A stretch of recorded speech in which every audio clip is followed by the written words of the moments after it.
estou aqui novamente para falar como que você pode conquistar uma mulher. Primeiro passo para você conquistar uma mulher, o que você deve fazer? Olhar no olho dela. Se ela olhar para você, dar aquela piscadinha, aí sim, você vai nela.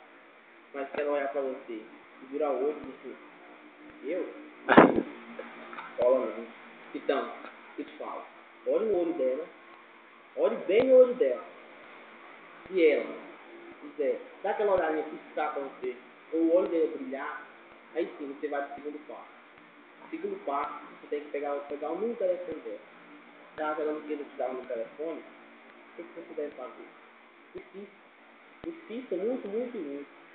Mas, se caso ela vir querer te esnobar, querer te agredir, ou querer te matar, Matar? você tem que fazer outra coisa. Vai para o terceiro passo. O que é o terceiro passo? Conquista o coração de sua amada.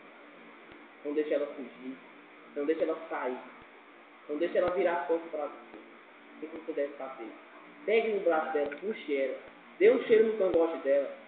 Se ela gostar, aí sim, você vai para o quarto passo. Penúltimo passo. Fala no ouvido dela assim. Quarto passo. E aí, ó. Vai. Aí você puxa. Segue o quinto passo. Segue o quinto passo. Puxa ela. O que você vai fazer? Pega no cabelo dela. Dá um cheiro no cangote dela. Depois você dá o cheiro no cangote dela. Aí sim. Você conquistou a sua mulher. Deu um beijo nela. Gostou? Beleza? Você pode marcar seu casamento. Então, marcou o casamento? Beleza, agora só alegria. Lua de mel? Boa. Parou?